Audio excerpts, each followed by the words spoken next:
Okay, bismillahirrahmanirrahim. Alhamdulillahi ala ni'matil imani bihi wa syarafil islamillah wa usalli wa usallimu ala sayyidina Muhammadin nabil khatimi rahmati wa ba'du. Rabbi syrah li sadri wa yassir li amri wa hlul 'uqdatan min lisani yafqahu qawli. Rabbi zidni ilman warzuqni fahma. Alhamdulillah, kita akan sambung dengan pembentangan isu ijtihad semasa yang minggu lepas. InsyaAllah pada minggu ni, kalau kita tak lama kot dalam pukul sebelah ataupun kurang daripada pukul sebelah, kita boleh habis dah semua. Okey, kita akan mulakan. Mula siapa tadi? Saya Ustaz. Okey, Airil. Sila Airil. Tafadhal. Okey, baik. Assalamualaikum warahmatullahi wabarakatuh. Yang pertama sekali adalah mengenai isu penjarakan soft, terutamanya ketika pandemik COVID-19 ni. Jadi perkara ni termasuk dalam kategori isu-isu fik yang baru. Jadi pihak mufti dan jawatan kuasa fatwa negeri-negeri di Malaysia mereka ni telah berusaha mempertimbangkan beberapa hujah dan dalil yang jelas bagi pelaksanaan penjarakan soft ni. Jadi yang pertama adalah berdasarkan dalil Al-Quran yang bergesa melaksanakan ketaukaan dan ketaatan sekadar kemampuan, iaitu dipetik dari surah At-Taqabun ayat 16. Hendaklah kamu semua bertakwa kepada Allah sekadar yang kamu mampu. Jadi dipetik juga di dalam tafsir daripada Syekh Abdul Rahman As-Sa'idi menjelaskan bahawa ayat ni menunjukkan semua kewajipan syarak yang tidak mampu ditanggung oleh hamba akan gugur jika tiada kemampuan. Jadi perbahasan yang kedua ialah tidak terdapat sebarang nas atau dalil yang qat'i dalam isu merapatkan saf. Jadi hal ini menyebabkan isu penjarakan saf ni boleh berlakunya khilaf di antara kalangan ulama berdasarkan ijtihad masing-masing. Jadi yang ketiga, terdapat kaedah fiqh iaitu semua hukum berlegar bersama ilah sebab. Menjelaskan bahawa sekiranya ada sebab iaitu penularan wabak COVID-19 ni, maka wujudnya hukum penjarakan saf.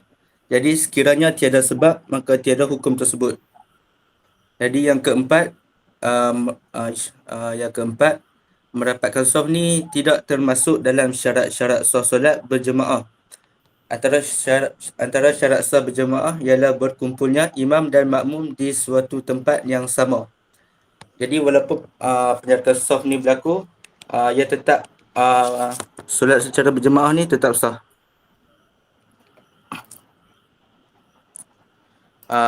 Isu kedua ialah berkenaan vaksin.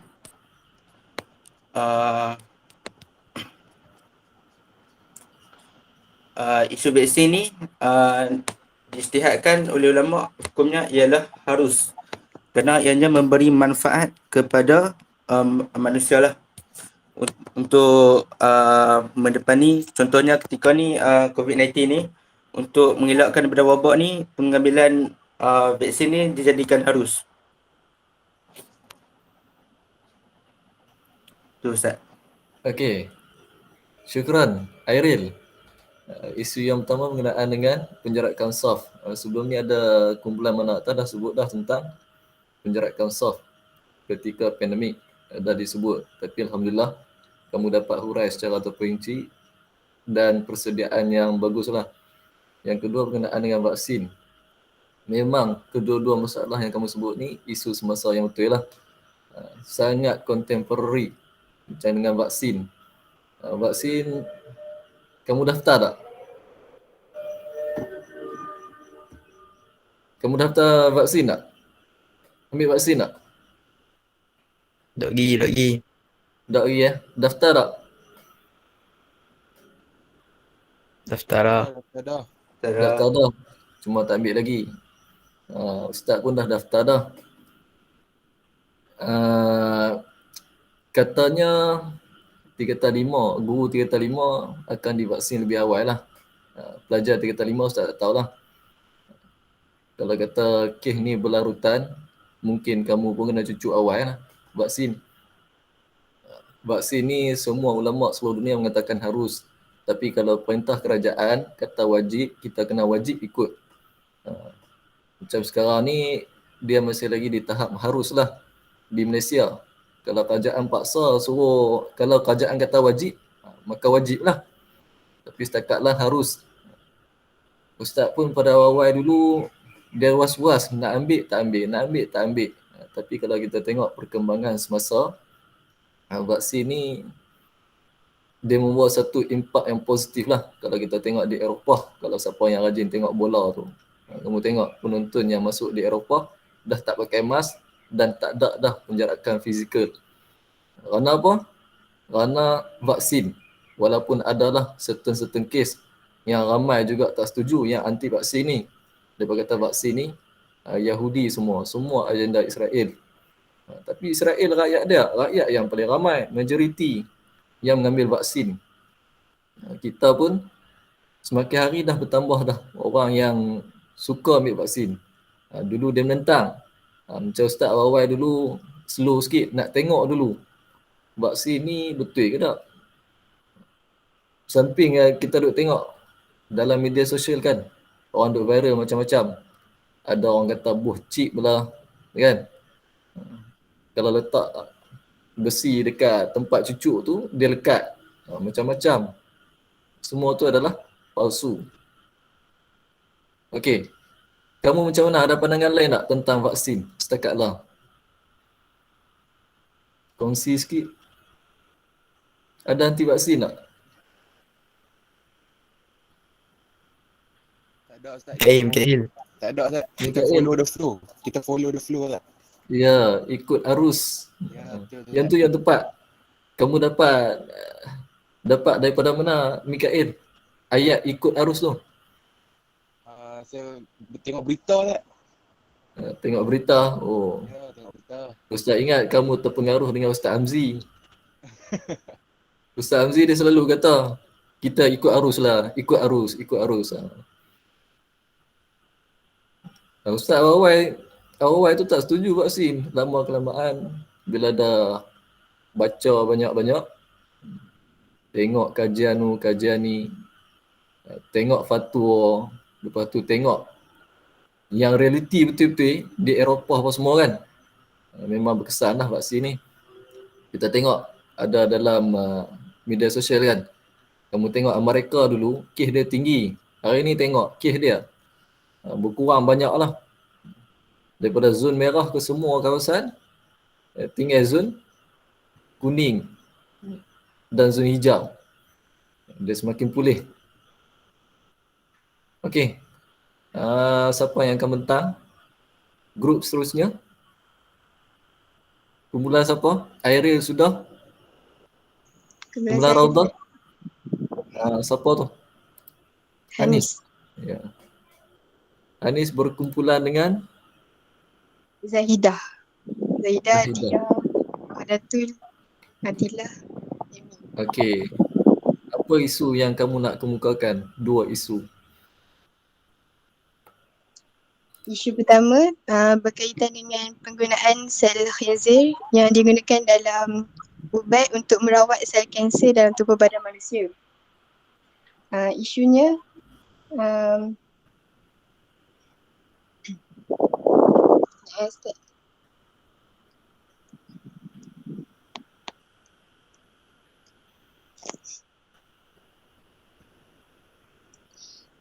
sel khinzir ni digunakan untuk tujuan rawatan kanser dan ulama telah menetapkan sel khinzir yang digunakan tu pastikan tidaklah memudaratkan dan ambil sekadar yang diperlukan. Maksudnya kuantiti tu tak berlebihan, hanya sekadar yang diperlukan. Itu untuk isu yang pertama. Yang kedua, Al-Qadiyah Al-Thaniyah Al-Mu'asirah. Yang kedua, isu mengecat rambut dengan warna hitam. Cat rambut. Pendapat ulama Hanabilah, Malikiyah dan Hanafiyah mengatakan kalau hukum cat rambut warna hitam hukumnya makruh kecuali bagi orang yang akan berperang. kerana ada ijma' yang membolehkannya. Dibolehkannya mengecat dengan warna hitam dengan tujuan untuk menakuti musuh kerana musuh mengira tentera Islam masih muda-muda lantaran rambutnya berwarna hitam semua. Padahal ada juga yang sudah tua dan mulai ubanan rambutnya. Okey. Isu berkenaan dengan sel khinzir yang digunakan untuk buat ubat. Yang ke seterusnya berkenaan dengan cat rambut. Betul ya? Betul Ustaz. Betul Ustaz. Okey.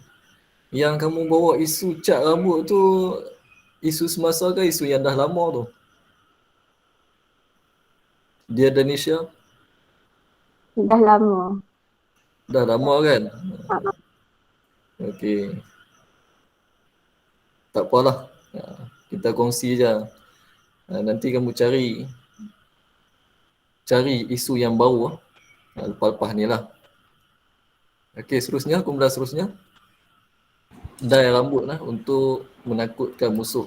Biar musuh sangka kita ni yang pergi perang semua muda-muda. Okey, kemudian Danish sudah tak lagi? Danish, Akil, Haziq Imran dan Said. Kemudian Izzah, Musfirah, Izzati, Maisarah. Kumpulan saya Ustaz. Siapa? Zulaika. Okey. Ya. Tafadhali.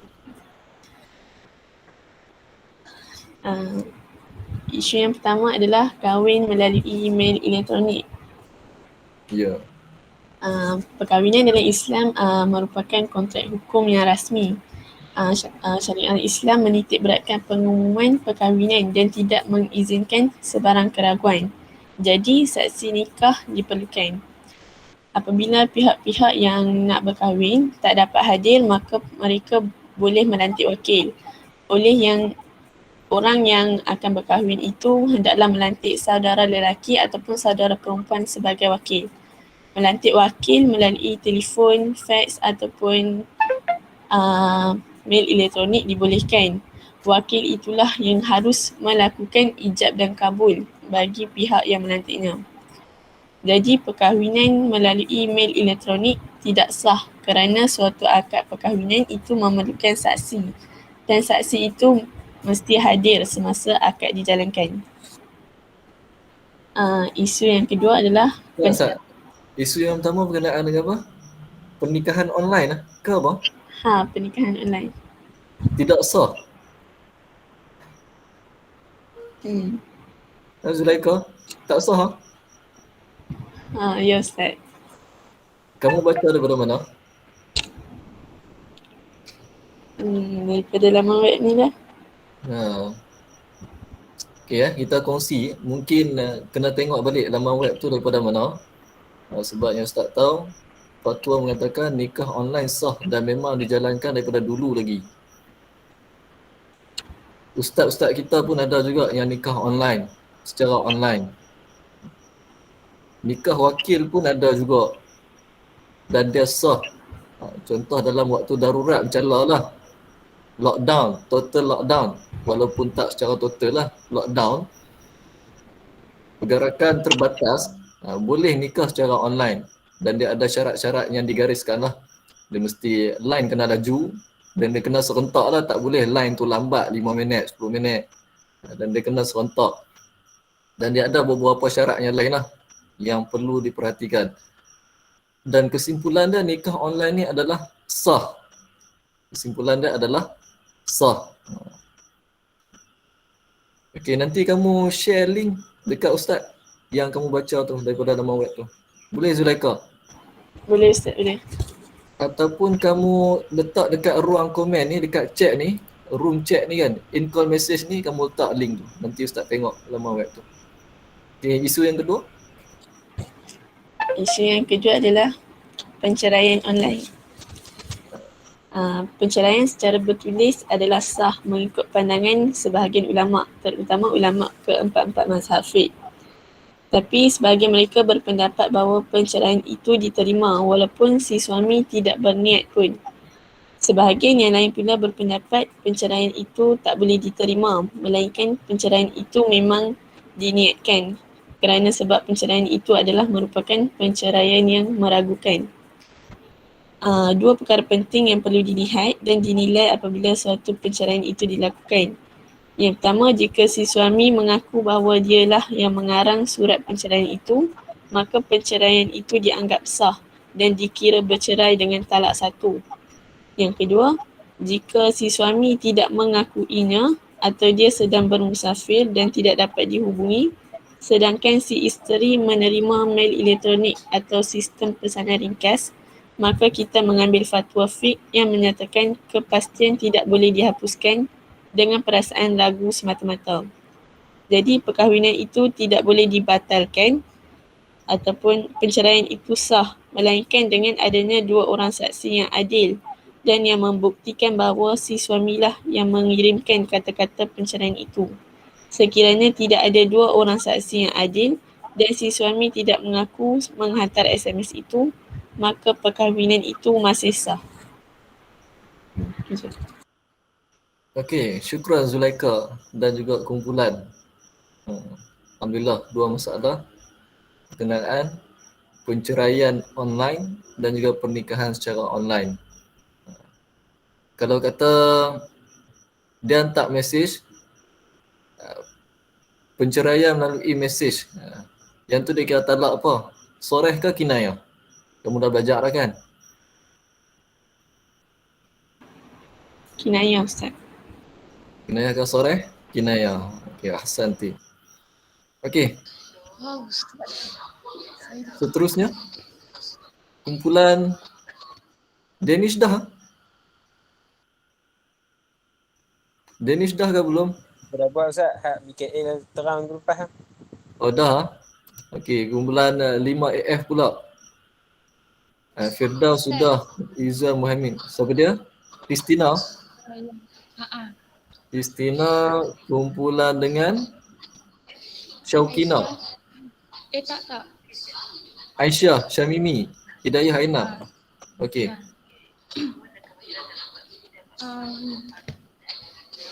Isu dia pinjaman semasa membeli kereta. Okey, macam kita tahu. Yang lain dengar tak? Bukan Ustaz tak apa dengar.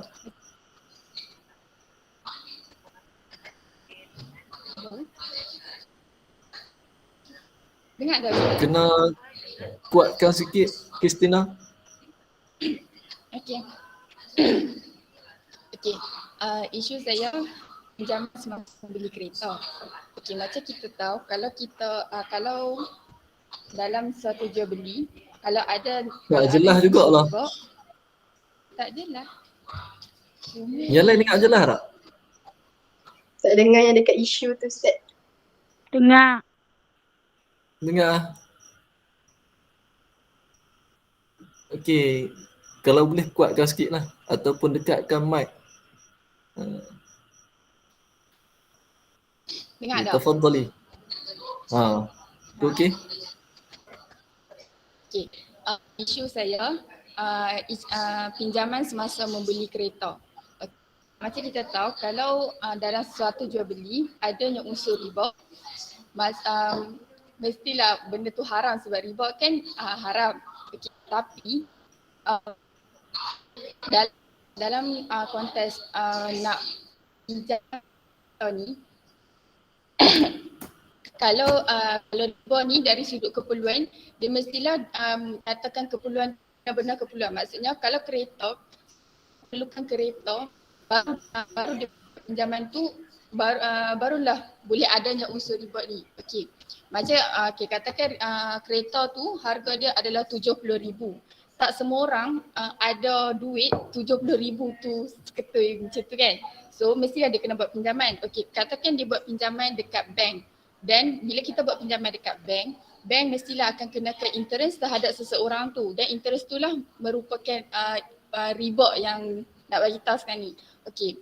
Dan kan dah bagi tahu tadi kalau nak buat kalau dalam satu jual beli tu ada unsur riba, dia mestilah betul-betul keperluan. Contoh keperluan tu kenderaan dia perlu guna kereta tu untuk ke tempat kerja ke ataupun kereta tu lah merupakan unsur pendapatan dia. Maksudnya dengan kereta tu lah baru dia dapat pendapatan dan sebagainya. So barulah dia boleh riba tu diharuskan dalam konteks ni. So kalau dikenakan interest daripada bank kan, then mesti dia kena dapatkan nilai yang dikenakan mestilah serendah-rendahnya. Maksudnya dia kena cari sampai dijumpa katakan interest yang dikenakan oleh bank A ni adalah 5% katakan. Tapi bila dia jumpa dekat bank B pula okay, A adalah 10% tapi dekat B dia jumpa 5%. So dia kena ambil yang dekat bank B. Dia tak boleh ambil dekat bank A sebab macam orang kata lagi tinggi lah, dia rendah. Okay, tapi Okey. Kamu dapat sumber daripada mana? daripada internet lah. Internet Okey. Ustaz nak komen sikit berkenaan isu yang kamu bawa tu. Dia bukan kata riba diharuskan pada waktu tu. Sebenarnya dalam kewangan Islam semasa dia dah ubah dah. Nampak macam riba tapi bukan riba sebenarnya. Dia macam ni. Ada 3 pihak dah di sini. Salesman kereta, penjual kereta, kemudian pihak bank, kemudian kita pembeli ni. Ada 3 pihak. Dia nampak macam riba sebenarnya tapi bukan riba. Dia buat macam ni istilah kewangan Islam semasa. Bank ni dia beli kereta dekat penjual, kemudian kereta tu jadi hak bank. Jadi kita ni beli dekat bank dengan harga yang lebih tinggi daripada kita dapat daripada salesman. Jadi dia guna helah lah dari situ.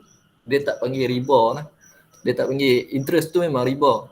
Tapi di situ dalam kewangan Islam yang semasa, kalau guna Islamic bank, dia tak panggil riba di situ.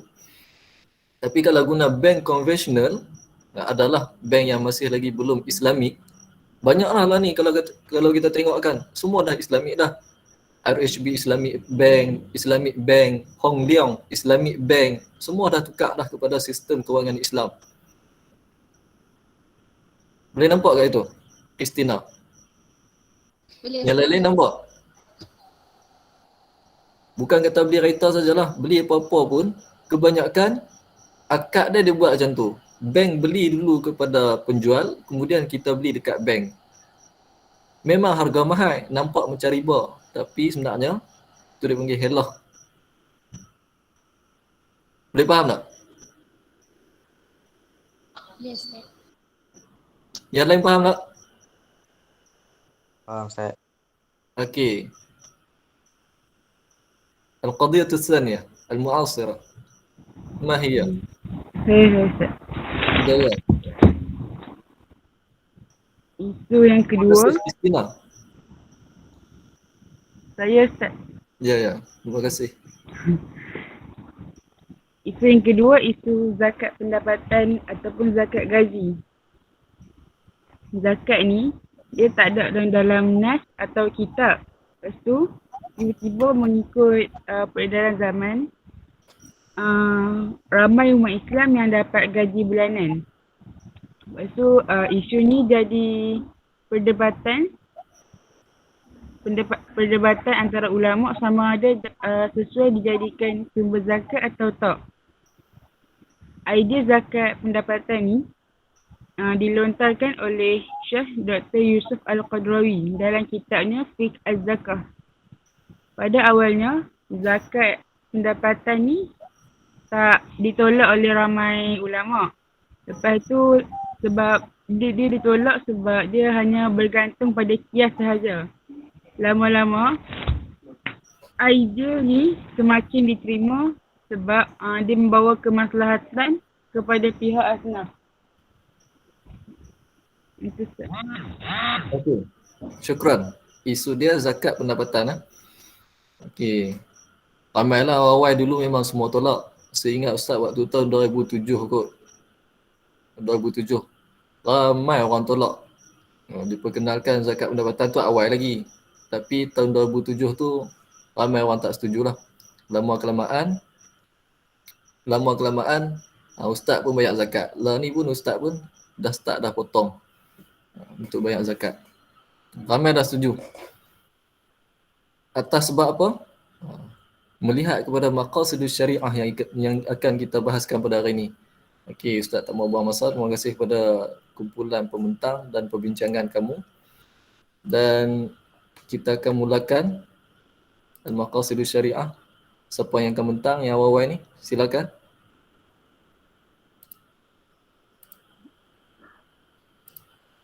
تعريف مقاصد الشريعة لغة مفردة Zahidah. يا تعريف مقاصد الشريعة لغة مفردها مقصد بمعنى غاية. Kalimah mufradnya ialah maqsadun yang bermakna tujuan. Istilahan al-ahdaf allati qasadaha asy-syari'ul hakim litahqiqi sa'adatil insani wa maslahatihi fi dunya wal akhirah. Maksudnya objektif yang dikehendaki oleh syarak yang maha bijaksana, yakni Allah, untuk merealisasikan kebahagiaan dan kebaikan hidup manusia di dunia dan di akhirat. Okey, ada huraian tak? Tak ada, Ustaz. Okey, syukran. Jelas Dia mudah saja. Luratan dia maksud dia ghayah. Istilahan yang ni kamu kena hafal lah. Al-hadaf allati qasadaha syari'ul hakimu li tahqiqi sa'adatil insan wa maslahati fi dunya wal akhirah. Nak tengok tujuan utama kita hidup ni untuk apa? Maslahah di dunia dan juga di akhirat. Okey, kemudian aqsamu maqasidis syariah wa amthaliha. Siapa dia? Silakan.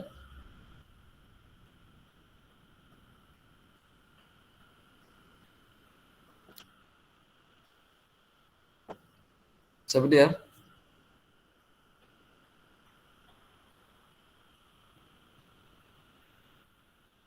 Ada senarai kat Ustaz ni. Amir. Amir masuk kelas tak? Saya Sila. Takat mana kamu boleh lah. kuliah amma. Wahia Boleh nampak allati slide yang Ustaz bentang ni? indaha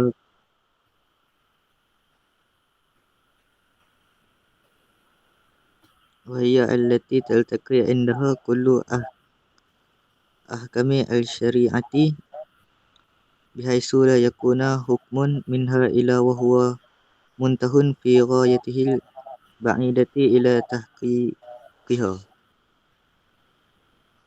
Maksudnya maqasid yang terkumpul padanya kesemua hukum syariah yang tiada satu hukum pun terkandung di dalamnya melainkan untuk mencapai tujuan besar. Contoh dia qasada syari'u min wada'il ahkami ibtida'a tahqiqil masalihi wa fi dukhuli mughallifi fi dairatil ibadati wal imtisali wa ikhrajihi min dairatil hawa. Maksudnya tujuan syarak meletakkan hukum hakam bermula untuk mencapai kebaikan-kebaikan dan meletakkan mukallaf dalam tempat atau suasana ibadah serta sentiasa mendengar perintah syarak dan mengeluarkannya daripada tempat atau suasana mengikut hawa nafsu.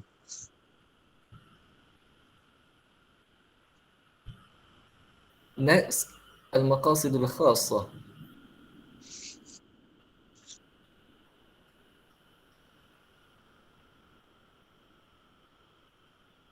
Amir?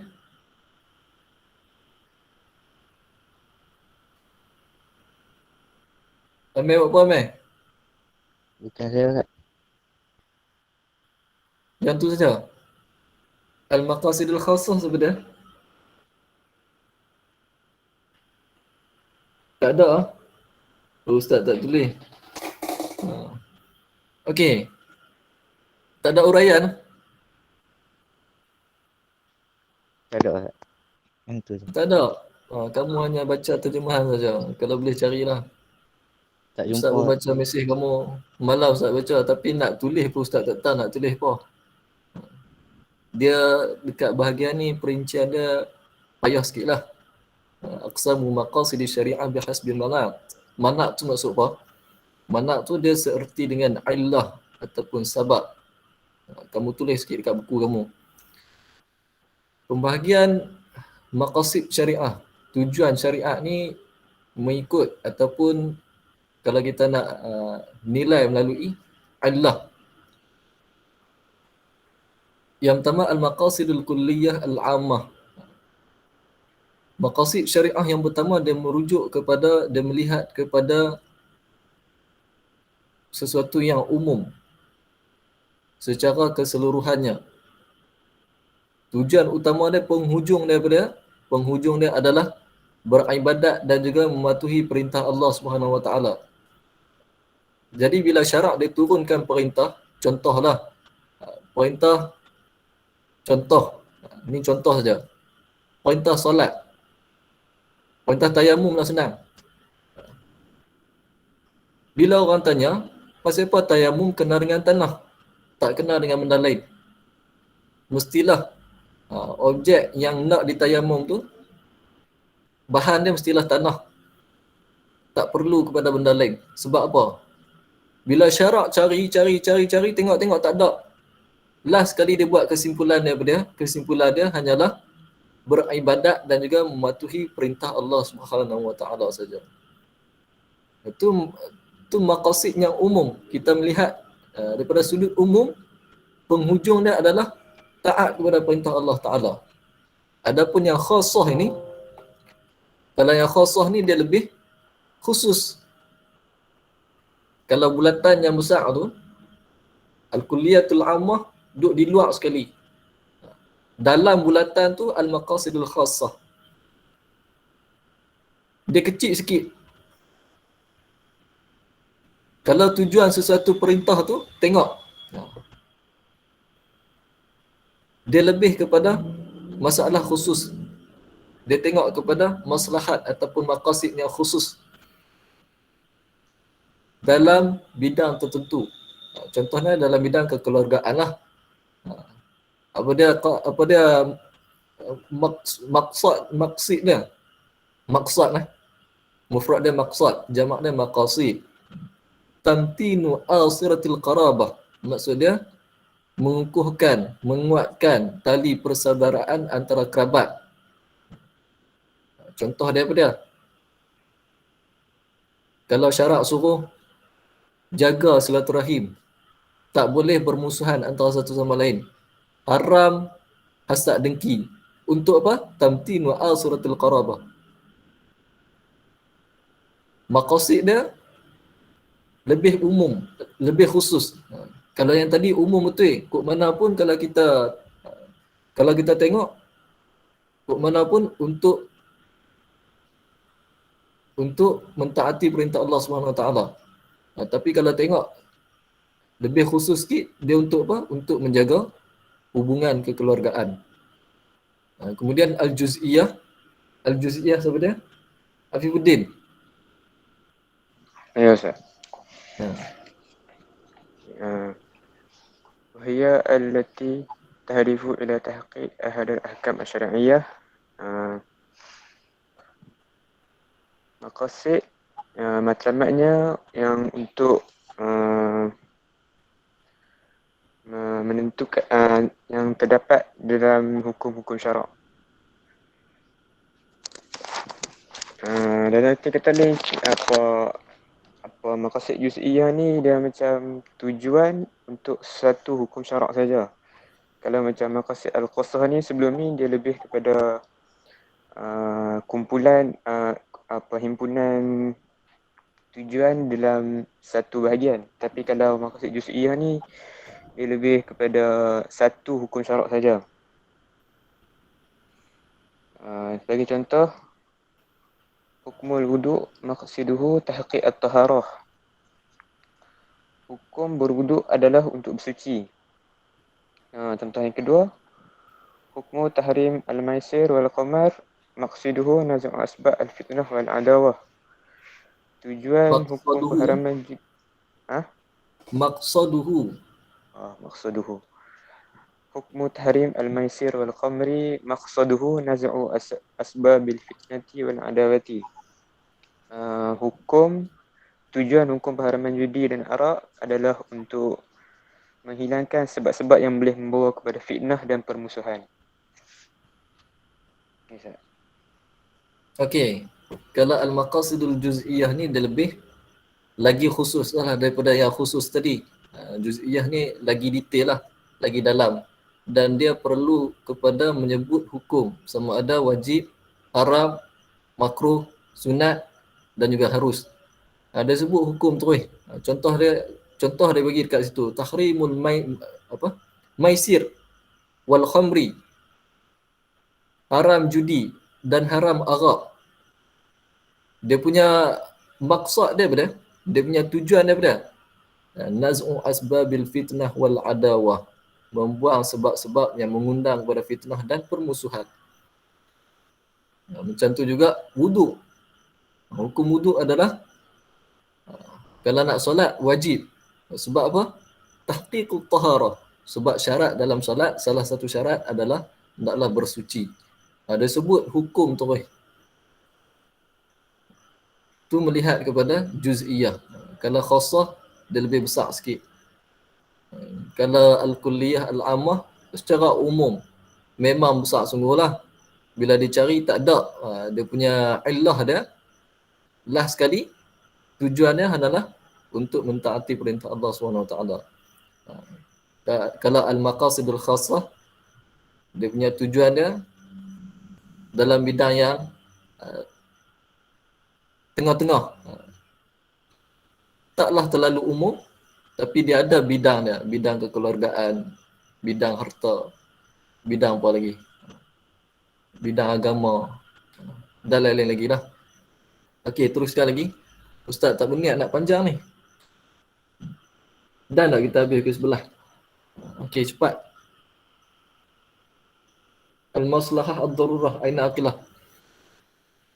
Boleh faham tak? Kalau tak faham kamu tanya, ataupun nanti kita akan perincikan lagi lah. Mungkin lepas-lepas ni, minggu depan kita akan masuk mantik. Aqilah. Aina aqilah. Ya Ustaz, saya. Ya, silakan. Al-maslahah ad-daruriyah. وهي المقاصد اللازمة التي لا بد في قيام مصالح الدين والدنيا على وجه لا يختل به نظامها المشروع. Maksudnya tujuan yang lazim yang mesti ada untuk mewujudkan kemaslahatan yang baik dalam agama, dalam kepentingan agama dan dunia dalam masa yang sama.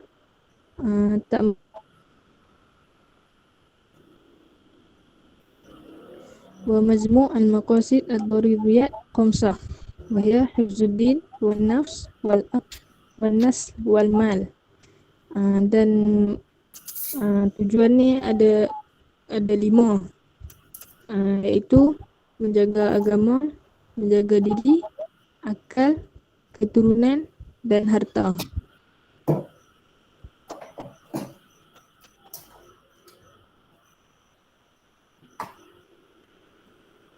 Ya, yang tu je. Ya, Ustaz. Okey, teruskan lagi. Maisarah. Sorry. Rohadatul. Seterusnya maslahat hajiat. وهي التي يحتاج إليها الناس للتوسعة ورفع الضيق والحرج والمشقة. Maksud maslahat al-hajiyat ialah perkara-perkara yang diperlukan secara umum untuk menyenangkan dan mengangkat kesempitan, kesulitan dan kesusahan dalam kehidupan seseorang mukallaf. Jadi tujuan maslahat al-hajiyah ini adalah untuk memudahkan kita menyelesaikan masalah kehidupan seharian.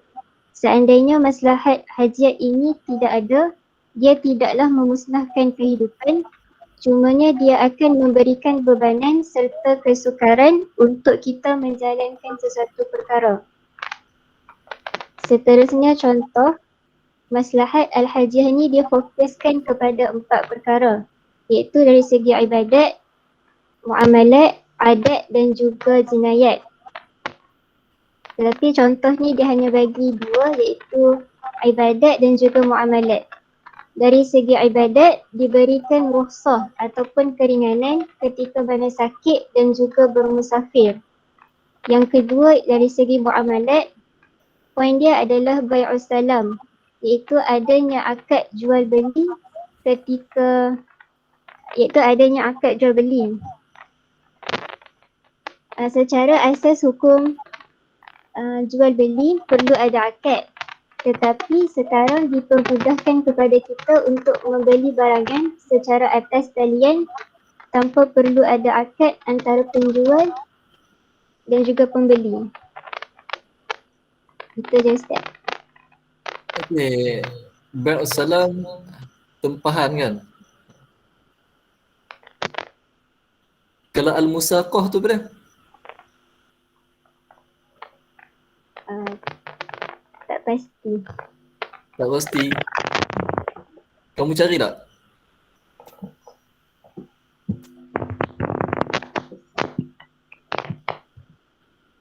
Cari tak? Okey. Al-musaqah tu dia ada satu nama akad dalam muamalat tapi ustaz lupa istilah dia. Tapi macam ni lah. Al-musaqah tu contoh dia macam dengan orang dulu-dulu lah. Dia ada tanah tapi dia tak usahakan tanah tu. Dia ada kebun getah tapi pokok getah tu dia biar orang lain motong. Tahu motong getah? Toreh getah. Dia biar orang lain yang toreh getah. Lepas tu orang yang toreh getah tu, dia jual lah hasil getah yang dia dapat. Bila hasil yang dia dapat tu, dia bagi sama banyak. Dekat dia 50%, dekat tuan tanah 50%. Ikut dia lah, ikut antara persetujuan kedua-dua orang tu lah. Sama ada 50-50 ataupun 75-25, 60-40, ikutlah. Boleh faham tak musaqah? Itu contoh lah. Dia ada tanah, tapi tanah bukan dia yang usahakan, tapi orang lain yang usahakan. Hasil tanah dia dapat juga, tapi tak full lah. Dia dapat melalui persetujuan antara satu sama lain. Sama ada 50-50 ataupun beberapa persen yang dikendaki. Boleh faham musaqah? Ataupun siapa ingat istilah dia dipanggil apa? Dalam istilah fiqh betul-betul, muamalat. Siapa ingat? Biasa belajar tak yang ni?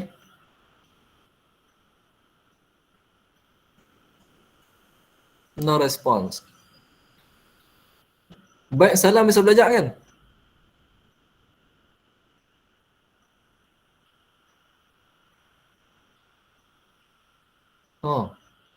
Tak ada respon. Dengar ke tak ni?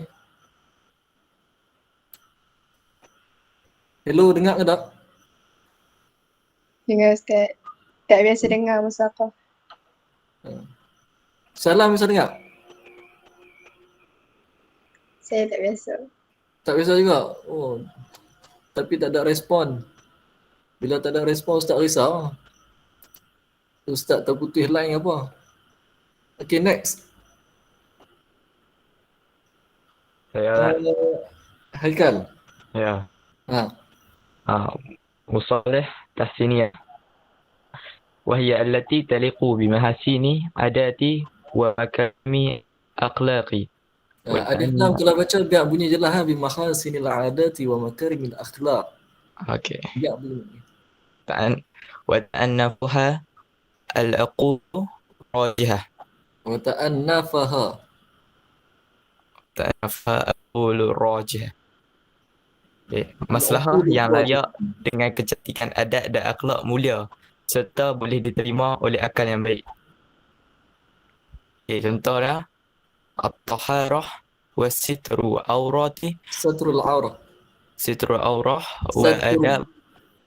Ya. Satrul aurah. Satrul aurah wa adab akli wa sunnanuhu wa taraqabu binawafili khairati minas sadaqati wal qurubat. Bacaan dia macam ni, al-taharatu wa satrul aurati wa adabul akli wa sunanih wa taqarrubu binawafilil khairati minas sadaqati wal qurubat. Okay. Sama tak? Ya, sambung. Okey.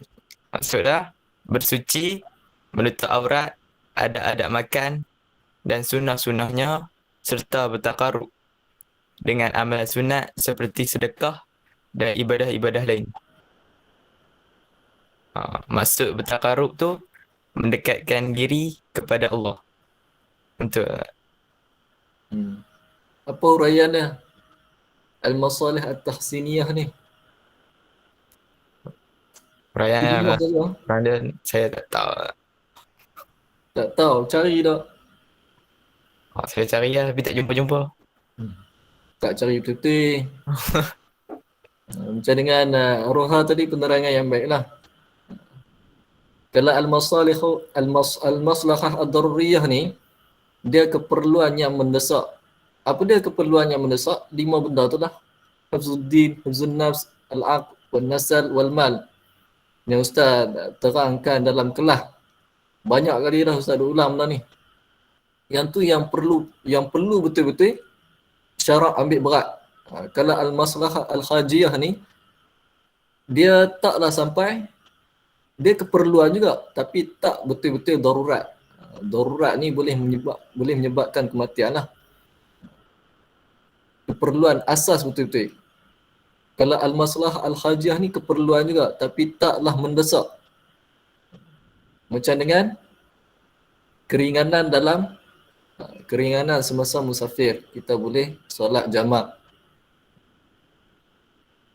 Dekat mana keringanan? Dekat mana dia punya maslahah dia dekat mana? Dekat safar tu, dekat musafir. Musafir. Satu keperluan yang mendesak ke tak? Taklah sangat. Tapi perlu juga untuk cari rezeki dan sebagainya. Bila ada macam tu, maka syarak dia bagi keringanan kepada orang yang musafir.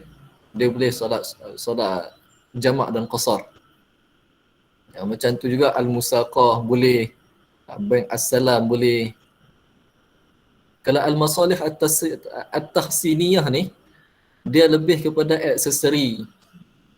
Kita terjemah senang, aksesori lah senang. Kamu tulis sikit kat buku tu, aksesori. Dia lebih kepada hiasan. Macam kereta kalau kata biasa saja, tak ada spoiler belakang apa semua tu, nampak tak elok kan. Dia jadi biasa je. Tapi kalau kita make up dengan aksesori tambahan, dia nampak elok lah. Macam dengan tutup aurat. Sepatutnya pusat sampai lutut. Tapi kalau kita pakai lebih, dia lagi mulia lah. Okay, boleh faham? Seterusnya. Ad-daruriyatul khams ada 5. Yang ni semua dah hafal dah. Kita perincikan satu persatu. Siapa dia? Hifzuddin, Danish. Hifzuddin, menjaga agama. Al-maqsud bihi yatajassadu fil hifzil ma'anihi salasah. Iman wal Islam wal ihsan. Bermaksud menanamnya dalam menjaga 3 makna, iaitu iman, Islam dan ihsan. Uraian dia, poin dia betul. Hifzuhu min janibil wujud. Menjaga dari sudut kewujudannya. Al-amru bil iman as-sahih wal khiyam bil fara'id wal ihya an-nufus. Diperintahkan untuk beriman dengan sebenar-benarnya, melaksanakan segala kefarduan dan menghidupkan jiwa. Poin yang kedua, hifzuhu min janibil adam. Menjaga dari sudut ketiadaannya. Tashri'ul jihad wa haddul riddah. Disyariatkan perang dan hukuman had terhadap golongan murtad.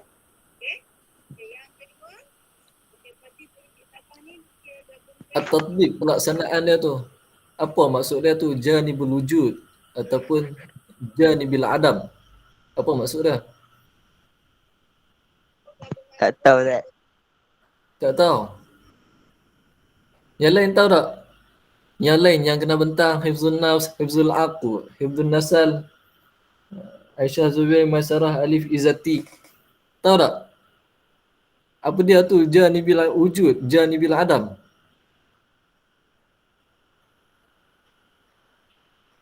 Respon sikit.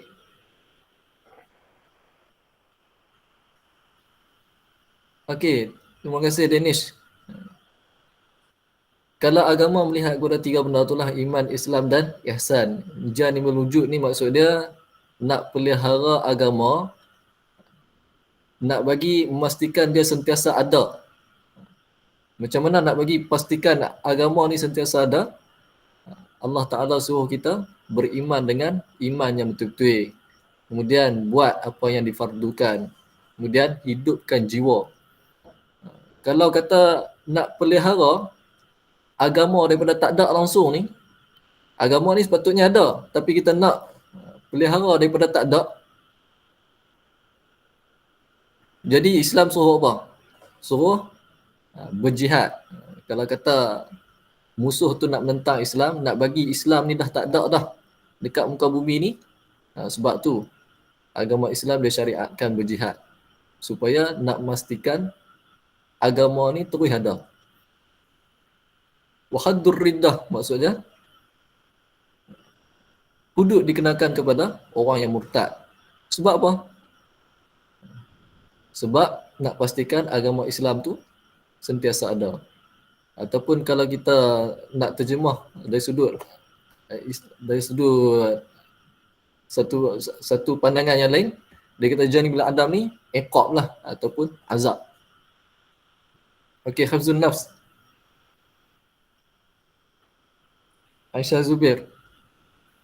Yes, Ustaz. Hifzun nas, jaga nyawa.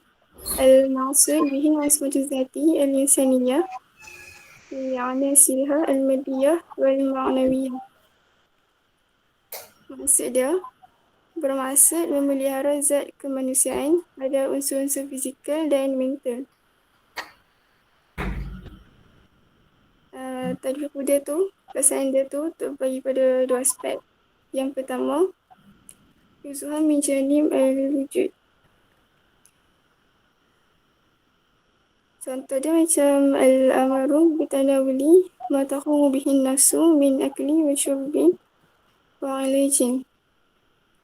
Maksud dia diperintahkan untuk mengambil perkara yang diperlukan oleh nyawa seperti makanan, minuman dan perawatan. Pasal yang makan ni, Allah ada sebut dalam Quran. Dekat dalam surah Al-Baqarah yang bermaksud, dan kami naungi kamu dengan awan dan kami turunkan kepadamu manna dan salwa. Makanlah dari makanan yang baik yang kami telah kurniakan kepadamu dan tidaklah mereka menganiayai kami sebab mereka kufurkan iman itu, tetapi sebenarnya mereka menganiaya diri mereka sendiri. Contoh kalau macam ada pengembara ke apa ke dalam, contoh macam dia pun dalam keadaan darurat kan, dia pun macam tak boleh nak keluar dari tempat tu. Lepas tu makanan yang dia sediakan pun dah habis. So dia haruskan untuk dia pun untuk makan makanan yang haram sebab dia pun kan dalam keadaan yang darurat kan, tapi nak makan makanan tu dia pun kena ambil dalam kuantiti yang sederhana je. Macam Sederhana tu banyak tak? Dia macam ambil tu sekadar untuk tak nak macam nak isi perut macam tu je. Ya. Ad-daruratu tuqaddaru biqadariha. Dia ambil ala kadar saja. Takat mana dia boleh ada tenaga, takat tu saja. Tak boleh lebih. Makan-makan babi yang rasa sedap kan. Sekok dia habis. Tak boleh lah. Okey. Teruskan. Lepas tu yang makan makanan yang haram masa darurat pun Allah ada berfirman dalam surah Al-Baqarah ayat ke-173. Maksud dia, sesungguhnya Allah hanya mengharamkan kepada kamu memakan bangkai dan darah dan daging babi dan binatang-binatang yang disembelih bukan kerana Allah. Maka sesiapa terpaksa memakannya kerana darurat sedang ia tidak menginginkannya dan tidak pula melampaui batas pada kadar benda yang dimakan itu, maka tidaklah ia berdosa. Sesungguhnya Allah Maha Pengampun lagi Maha Mengasihani. Hurimat alaikumul maitatu waddamu wa lahmul khinzir. Tu ayat dah. Oh, Okey. Teruskan.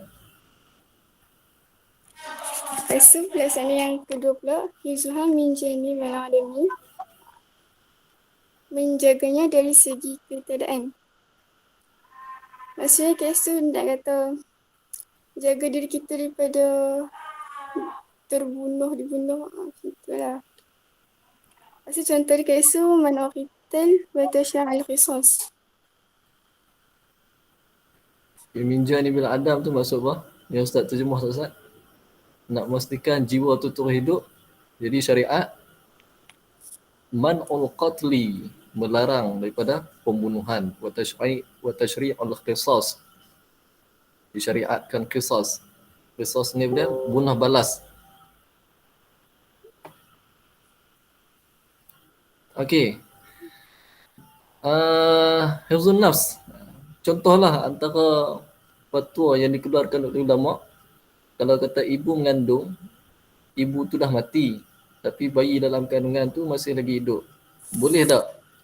Kalau mengikut maqasid syariah yang kita belajar, boleh tak kita nak bedah perut ibu tu untuk nak keluarkan bayi? Boleh? Boleh tak?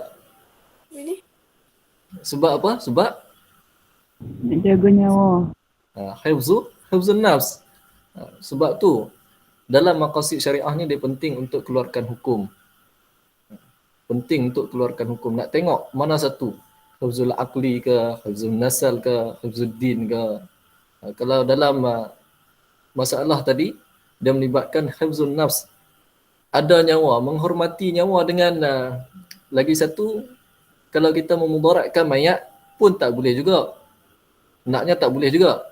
Tapi hifzun nafs dia lebih tinggi lagi, menghidupkan jiwa. Jadi bila yang lebih tinggi itu diutamakan yang lebih tinggilah. Jadi difatwakan boleh membedah perut ibu untuk keluarkan bayi. Tambah pula pada zaman lah kan, bukan macam zaman dulu. Zaman lah perubatan moden. Tak ada efek langsung lah kalau kata bedah apa semua tu. Semua selamat. Tak ada nak keluar darah, apa nama, macam toreh dengan pisau apa semua kan. Tak dah. Dan kalau bedah pun, kesan pun tak apa nak nampak. Okey, hifzul akal. Terima kasih Aisyah. Maisarah Syukrina. Tafadhali. Hifzul aqli al-maqsud bihi ma yadammanu salamatuhu wa hayyawatuhu. Maksudnya apa yang menjamin keselamatan dan kehidupan sehariannya. Tapi dia hifzuhu min janibul wujud al-amru bi ta'allum wa tahrirul fikri. Maksudnya suruhan untuk menuntut ilmu dan membebaskan fikiran. Kira macam kena menuntut ilmu supaya nak menjaga akal tu. Itu kalau min janibil wujud. Kalau min janibil adam, tahrimul khamru wa ma fi hukmuha minal mukhaddarat.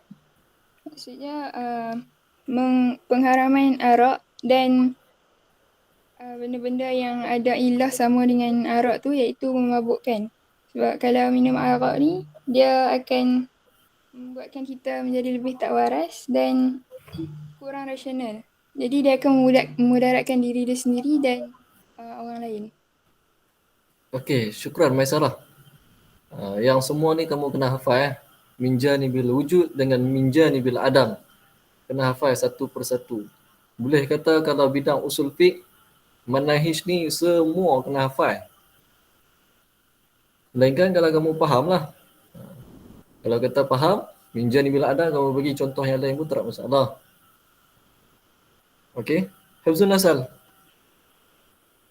Alif.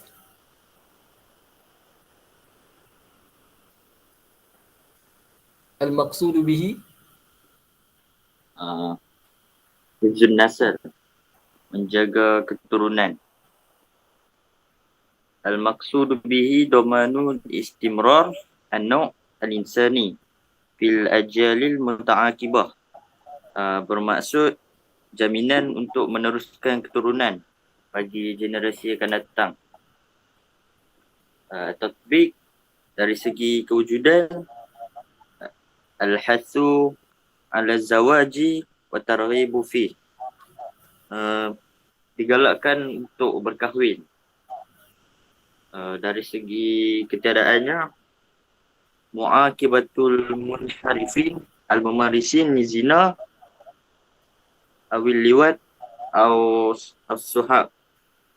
Maksudnya menghukum mereka yang terpesong seperti golongan berzina, liwat dan yang melakukan perkara-perkara yang dimurkai oleh Allah. Okey. Alif. Ya. Tugasan tak lagi Alif? Tugasan tak lagi? Belum. Belum. Bila nak buat? Hantar lah. Sesegera mungkin. Okey, syukran Alif. Dia ada min janibil wujud dan juga min janibil adam. Tapi hifzun nasal ni dia banyak mustalahat lah. Ada ulama menggunakan hifzun nasal. Ada yang mengatakan hifzul ard. Semua tu benda yang sama. Hak tu lah menjaga keturunan. Kalau dalam Paisa, seeloknya kamu letak macam dalam buku. Kalau nak letak hifzun nasal pun boleh juga. Tapi kamu ikut buku lah. Lebih selamat, lebih tenteram jiwa. Okay, last sekali hifzul mal. Siapa dia?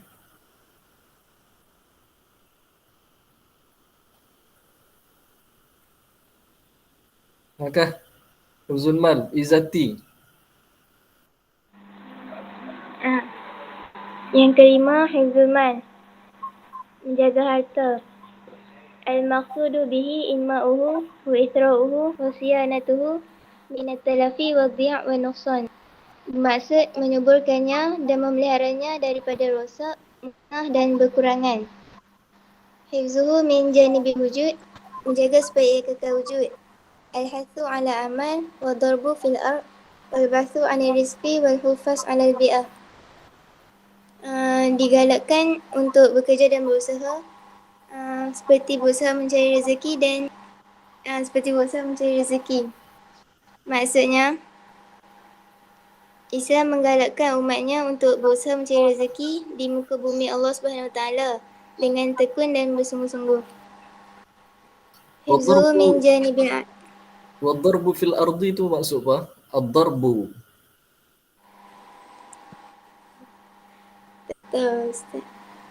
Ad-darbu tu maksud dia safar.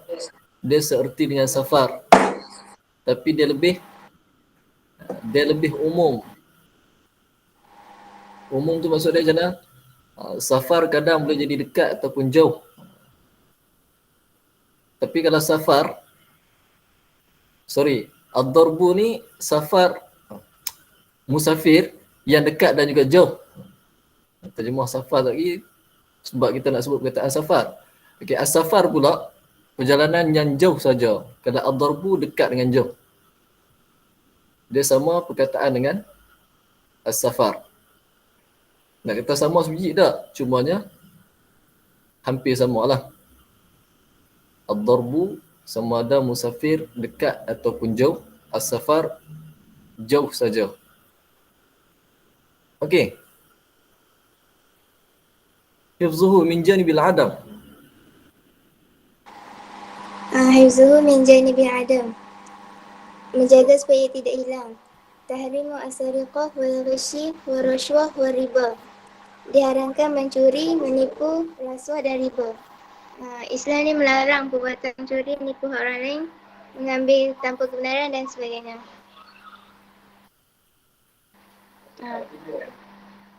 Okey.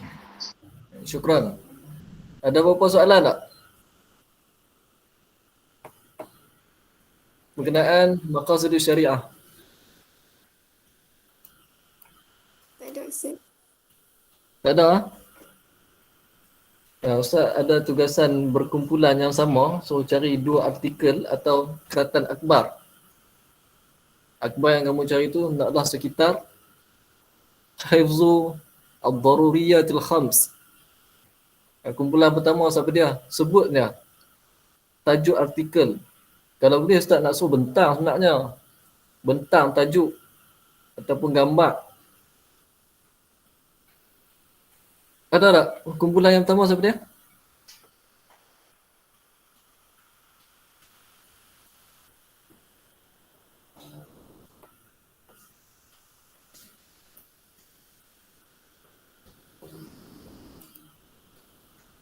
Siapa dia nak mula dulu?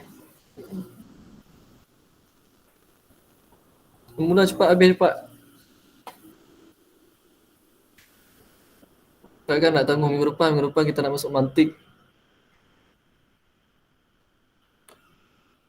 Mantik Ustaz risau sikit nak ajak online ni. Payah sikit nak faham.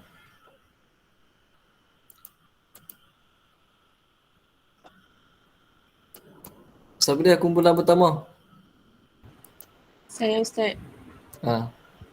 Siapa dia saya tu? Mana saya? Zulaika Ustaz. Zulaika. Kumpulan Zulaika. Apa dia? Tangguh solat Jumaat adakah dikira mendahulukan nyawa berbanding agama?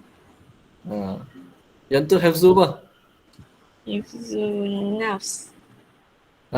Hifzun nafs. Tak, tajuk tu dia nak bicara tentang hifzu apa tu? Nak berbicara pasal hifzun nafs dengan hifzuddin. Hifzun nafs dan juga hifzu ad-din. Okey, lagi satu? Satu je Ustaz. Satu je. Kumpulan lain?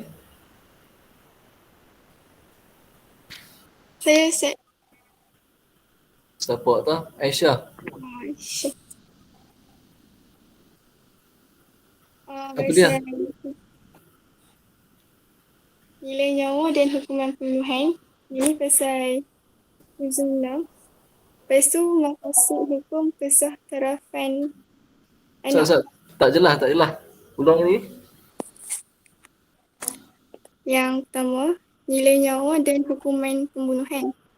Yang tu hifzun nafs. Yang kedua, maqasid hukum kisah tarafan anak. Yang lain jelas tak? Tak dengar ke Ustaz? Dengar tapi dia tak jelas perkataan apa kamu sebut. Cuba baca slow-slow sikit. Baca kuatlah, cuma intonasi tu slow-slow. Okey. Yang pertama, nilai nyawa dan hukuman. Menilai apa? Nilai nyawa. Menilai nyawa Dan hukuman pembunuhan. dan hukuman pembunuhan. Hifzu apa? Nafs. Hifzun nafs. Okey. Lagi? Yang kedua, maqasid hukum kisah tarafan anak, persetubuhan syubhat. Maqasid hukum Kisah tarafan anak. Pensah tarafan anak. Hifzu apa? Nasal. Hifzun nazal. Okey, syukran. Kumpulan Aisyah, Kristina, Syawimi, Hidayah dan Aina. Okey, lagi?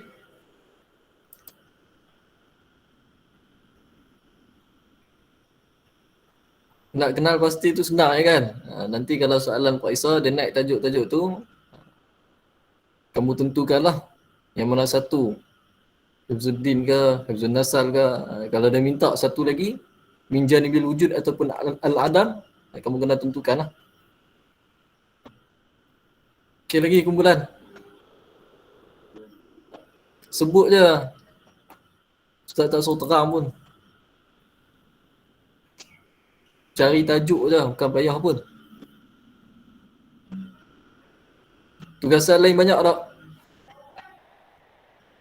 Subjek lain?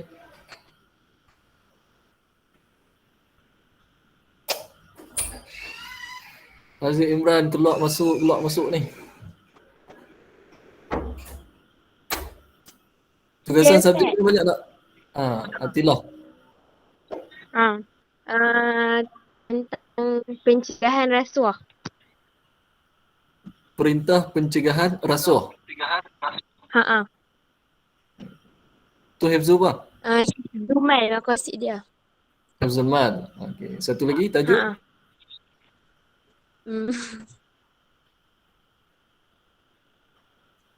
Cari satu je. Okey. Syukran Atilah. Lagi? Sama. Kamu buat seorang-seorang ke bincang ikut kumpulan ni?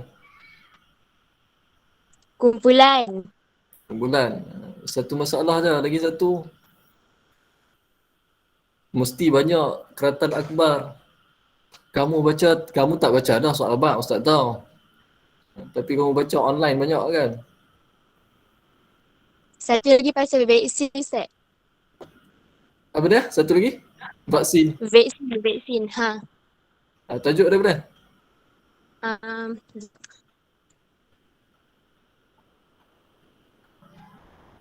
Vaksin COVID-19 tepati maqasid. Vaksin COVID-19 tepati maqasid syariah. Dia punya maqasid apa? Hifzun nafs. Hifzul an-nafs. Okey. Syukran Atilah. Apa yang Di kumpulan lain?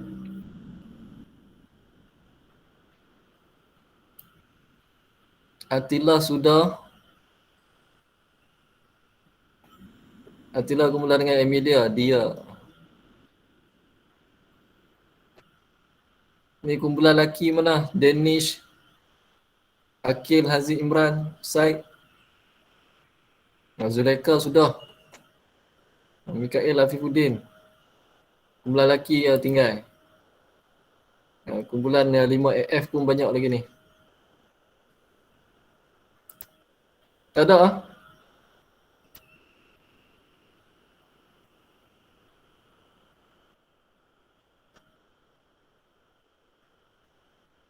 Okey. Nanti Ustaz tuntut boleh untuk perjumpaan minggu depan.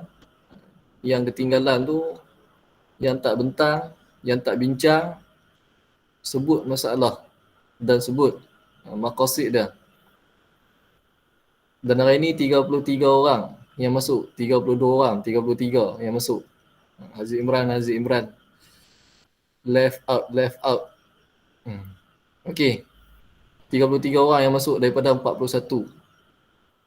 Dan Ustaz nak peringatkan supaya kamu masuk kelas online. Dan ada guru-guru yang minta dekat Ustaz nombor telefon waris. Untuk nak telefon waris pada pelajar yang kerap tak masuk ni. Ketua kelas 5AJ dengan 5AF ada kan?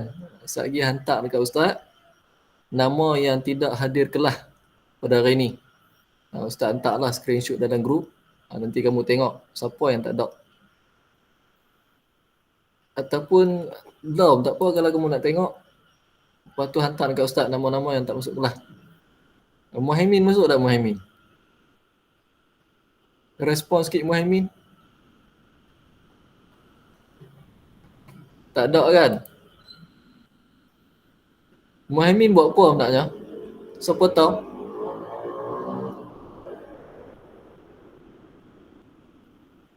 Ustaz tak maulah. Guru lain duk komplain. Dan dia sebut nama-nama yang wanted. Kalau kamu berjaya sekalipun, kamu dapat perusahaan cemerlang, 10 A+, tapi kelas tak pernah mai, tak guna jugalah. Ustaz nasihatkan kamu minta maaf dekat guru kamu yang kamu tak masuk kelas. Kalau tak masuk kelas, habaq wawai. Sebab apa kamu tak masuk? Okey. Ada apa nak tanya? Tak ada ah. Kalau tak ada kita tangguh dengan tasbih kafarah dan surah Al-As. Subhanakallahumma wa bihamdika asyhadu an la ilaha illa anta astaghfiruka wa atubu ilaik. Bismillahirrahmanirrahim. Wal 'asri innal insana lafi khusr illa alladziina aamanu wa 'amilus solihati wa tawasaw bil haqqi wa tawasaw bis sabr. Okey, sebelum tu Ustaz nak kamu explore Microsoft Teams lah. Sebab mungkin satu hari nanti Ustaz akan guna Microsoft Teams pula. Tak guna dah yang ni. Sebab Microsoft Teams dia ada rekod siap semua. Rekod kehadiran, rekod tugasan yang kamu bagi, semua dia ada dah statistik. Jadi Ustaz tak perlu nak cari semua tu. Dia naik automatic. Lagi senang. Senang je. Kalau handset tu kamu kena download Microsoft Teams. Kalau kata laptop, kamu klik link tu, okey boleh masuk terus ya. Dia lagi senang. Microsoft Teams. Dan dia pun boleh masuk ramai orang. Ada grup-grup sendiri. Biasa guna tak Microsoft Teams? Dengan guru-guru lain? Tak bisa? Okey, kamu explore lah. Nanti satu hari nanti, bila-bila masa Ustaz suruh kamu download lah. Internet kamu unlimited kan?